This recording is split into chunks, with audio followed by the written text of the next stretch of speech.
I love you, you hate me, a trademark and copyright attorney's thoughts on the Barney documentary. I'm Queen, the veiled lawyer with Belter Law Firm, here to discuss my thoughts on the Barney documentary, which aired a couple of years ago, but I just watched it. So have to go into my legalese disclaimer. This video is for educational purposes only. Nobody should take any legal action based off of anything that I say in this video. The choice of an attorney is yours, and I highly recommend that you choose an attorney of your own free choice to assist you with any trademark and copyright matters. Okay, so let's get into the Barney documentary.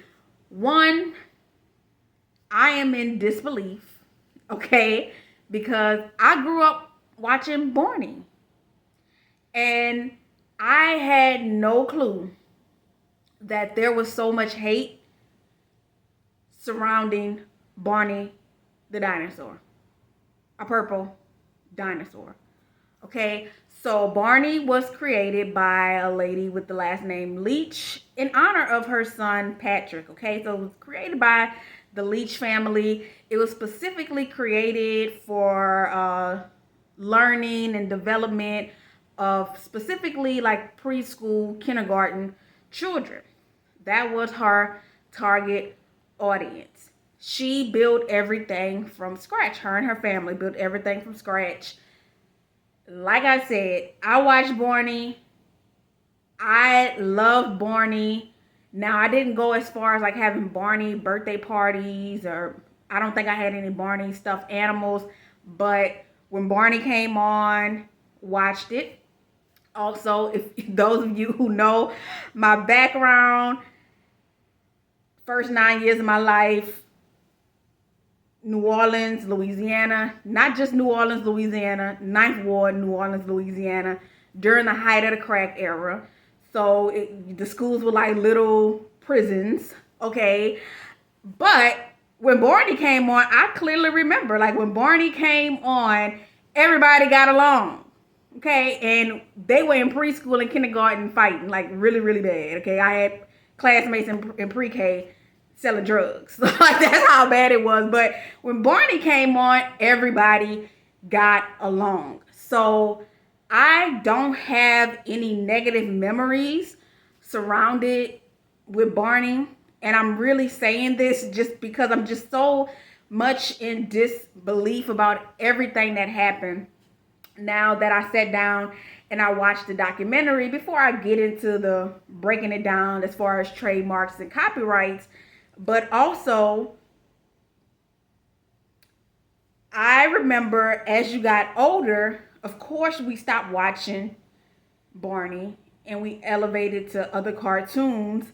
But it wasn't a situation to where when you got older, you started bashing other people who watched Barney, or it just wasn't like that. So apparently, there was I Hate Barney hate group, which was ironically founded by somebody who was battling alcoholism. So he was telling people that their children was getting their fix off of Barney.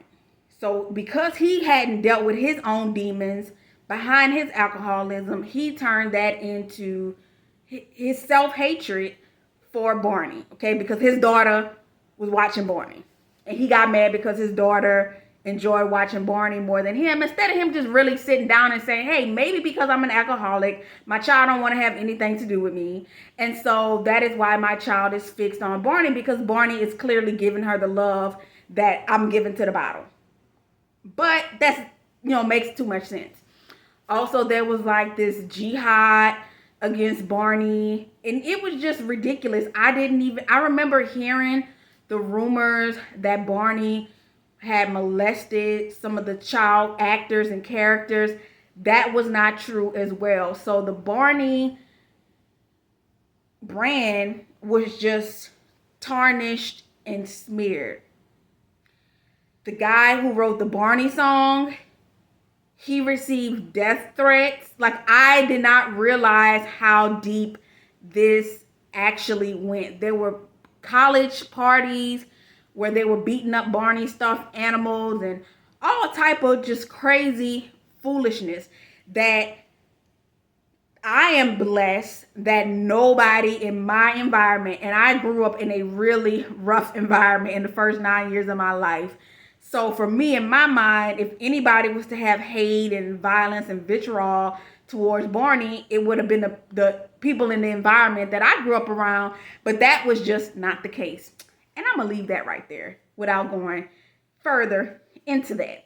But I was just taken aback by everything. And of course, we know now that the Barney brand has pretty much dissolved in and of itself. But I couldn't help but to pick out the issues that Miss Leach was dealing with as far as trademarks and copyrights, and how she probably could have combated a lot of these things on the intellectual property side had she taken action sooner. Okay, so with these I Hate Barney groups and a Jihad Against Barney webpage that just went crazy, literally went viral before people, when they had AOL dial-up. So I'm aging myself there, okay? Obviously, I'm aging myself because I grew up with Barney, but it is what it is. So my thing was, she waited too long. Miss Leach and the company, the brand, they waited too long to sue for trademark dilution and copyright infringement and all of these things. And this is why I tell a lot of people, no matter how small or how big your brand is, as soon as something happens that tarnishes, that is diluting your brand and doing all of these just very disrespectful things to your brand, you have to take action immediately. That is why I tell clients, I don't send cease and desist letters.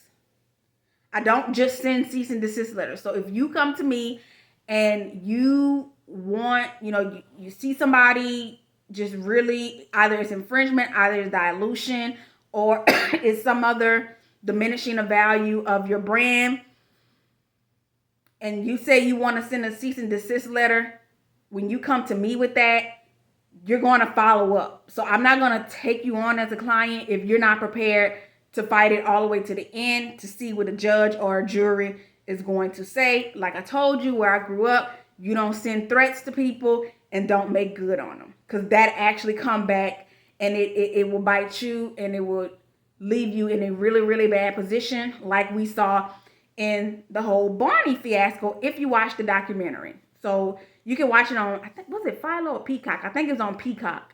I watched it on Peacock. So the Barney brand, they were sending a lot of cease and desist letters, but they weren't following through. The only time that they followed through, it was a situation where another mascot, a bird mascot, had beat up Barney at this game, at this sports game. And a lot of children who watched Barney, they saw it. They were traumatized by seeing Barney continuously being beaten up. And if you look at the character of Barney, the stuffed suit of Barney, clearly you knew it was Barney, but it wasn't the exact Barney suit. Like it was a parody, and I'm gonna get to that as well. That is very, very important.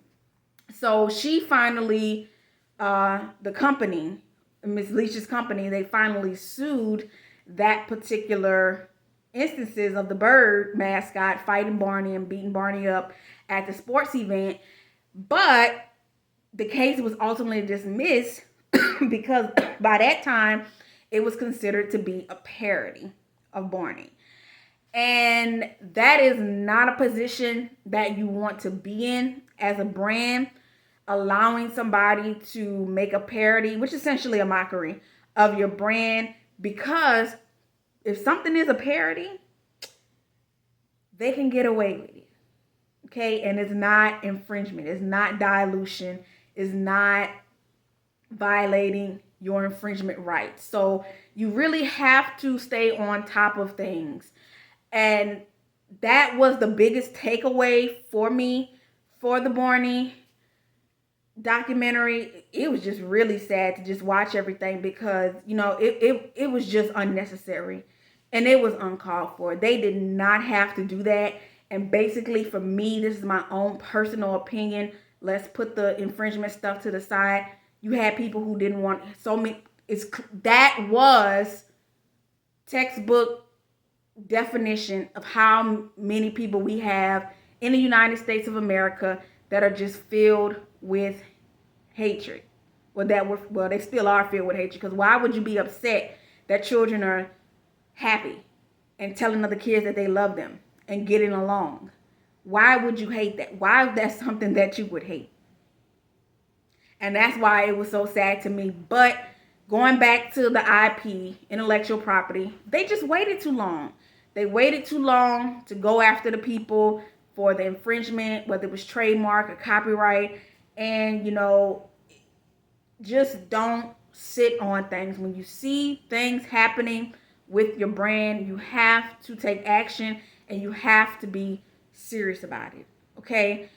It's not just in the cease and desist letter, because that's not going to do nothing.